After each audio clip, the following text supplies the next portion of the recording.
AEW celebrated the 200th edition of Dynamite this Wednesday in an episode headlined by the latest Chris Jericho moral dilemma involving Don Callis. The Ocho partner with Konosuke Takeshita to battle his own JS stablemates, Sammy Guevara and Daniel Garcia. Elsewhere on the show, Original was the Elite and Moxley were in action, and the always engaging MJF had plenty to get off his chest. But we started things off with Jericho and Takeshita, Guevara and Garcia. Jericho found himself on the winning in the opening night of the match, a tag bout that saw him and Takeshita's feet Garcia and Guevara. However, the Ocho did not appear to be overly happy with the way it went down. Callis interjected himself late in the match before blasting Garcia with a baseball bat and setting up the finish, but not before an irritated Jericho questioned his longtime friend action. Of course, the successful former world champion still took the moment to score the pinfall victory, but his displeasure with the way it happened was clear as he conquered was made up of JOS proteges.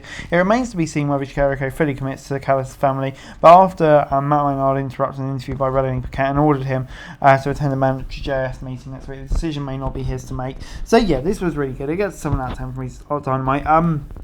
Yeah, not only a really fun match, but the intriguing storyline is really good as well. Jericho, he always seems to find a way to reinvent himself. And yeah, to be honest, I can see him going to join John Callis this thing. But you still kind of feel like it could go either way, which definitely gave me interesting. So yeah, this is good stuff. Jerry then may have never had any intention of going face-to-face with FTW champion Jack Rory, his agent health not allowing for it. However, debuting Rob Van Dam had no problem hitting the ring to confront the disrespectful young star as his showman. Perry, as he's been praised to do so since the change in attitude, ran away rather than face the wrath of the veteran and defend the honour of ECW and the FTW title itself. One would hope Van Dam has not brought himself in just to clear the ring and point to himself. Assuming this is not the case, a one-off match with Perry would be a great way to further build the heat and a striking chord with fans. Despite knowing exactly what was coming, the crowd's reaction for RVD was strong, and he will always be over thanks to his natural charisma and athleticism. And yeah, I think this is really good. Seems like it's going to be a one and done, which to be honest makes sense. And yeah, I think we'll get Perry really over in the process while giving Rob Van Dam a nice pop. So yeah, this is great. It was in time for an Anything Goes Trent Beretta, Penta and Moxley triple threat. It was non-stop, and it was appropriate to see the three guys who have been with AEW since Dynamite Edition in 200s. However, the match itself was bogged down in the same tiresome hardcore wrestling that we've seen way too often. This is not an indictment of that style because it certainly has its place, but when it occurs so often, it often loses its meaning and stops mattering as much as it would if you used moderation.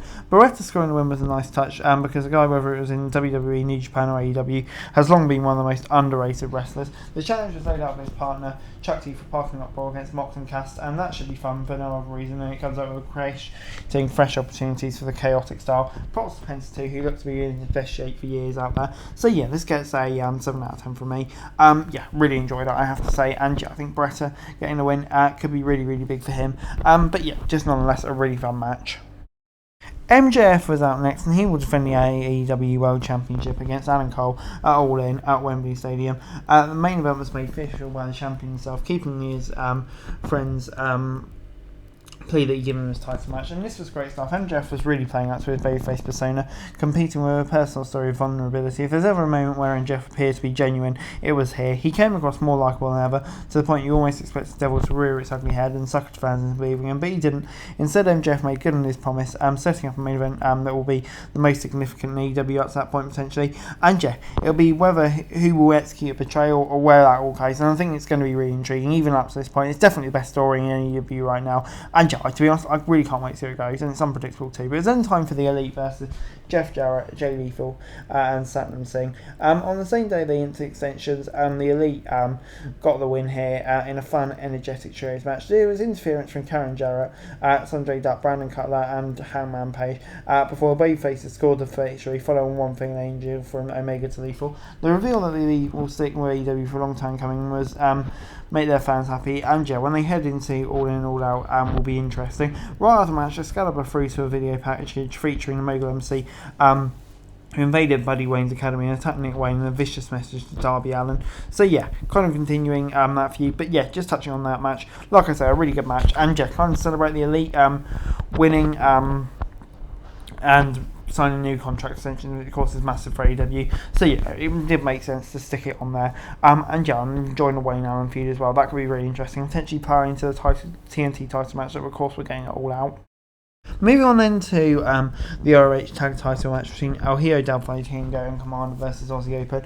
Aussie Open successfully retaining their title in a strong match that saw them counter the frenetic pace of the Kingo and Commander with physicality, power and technique. The champs simply out-wrestled their opponents, taking advantage Commander's reliability and flashy offense and put him down to escape with the gold. There will be some who argue that the ROH title being defended on Dynamite when the brand had its own show could benefit from a high profile title match like this, and they would mostly be right. But anytime you have the opportunity to get a team the momentum on its side, as the Aussie Open do, it's always good to get them in the biggest audience. They are that, and they have made the most of their opportunity here, because like I say, it was a really good match.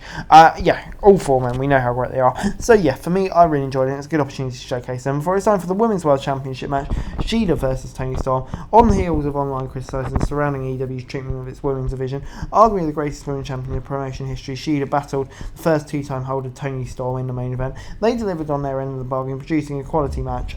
Shida, a resilient babyface, overcoming every effort to derail her and out-wrestle Storm to net her second championship. The moment was well developed as Shida was among the most underrated talents in the industry and has repeatedly proved her excellence for AEW. There are still issues with this though, mostly centering on the heels. The Outcast started as a rebellious group, causing to shake up the women's division and cause headaches to the originals. Yet the all-time injury suffered Jamie Hayter threw a wrench in creative plans, but AEW's inability to adapt with this has caused a relatively hot heel group become one-dimensional and relying on insistent interference to define them rather than original purpose, and they became stagnant, unable to sustain momentum to the point that Wednesday loss almost feels like it's swan song for the faction rather than a development. This is a shame because you kind of feel the pieces were there for a strong storyline, but that's kind of drizzled out. But yeah, the champion's gone, but I still feel like Shida getting the belt back is a really great moment for her.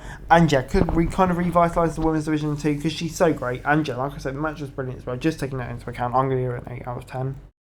Overall, Dynamite out of 10 gets an 8 out of 10 from me. Yeah, I thought this was a really solid episode of Dynamite. For me, the in-ring quality throughout was actually really, really high from start to finish.